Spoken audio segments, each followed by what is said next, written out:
Nindot kay siya nga programa no kay ang mga bata, ang juniors team na sila chances nga maka-showcase sa ilahang talent and skill.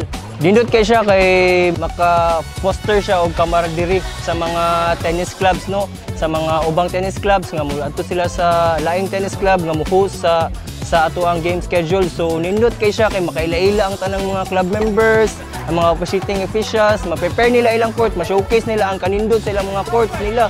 Aside sa nga ang mga courts diri sa Lanao del Norte kay grabe gyud kay ilang pagtagad sa tennis, sa sports nga tennis. So nindot kay siya nga opportunity sa mga hosting clubs and also sa mga visiting clubs.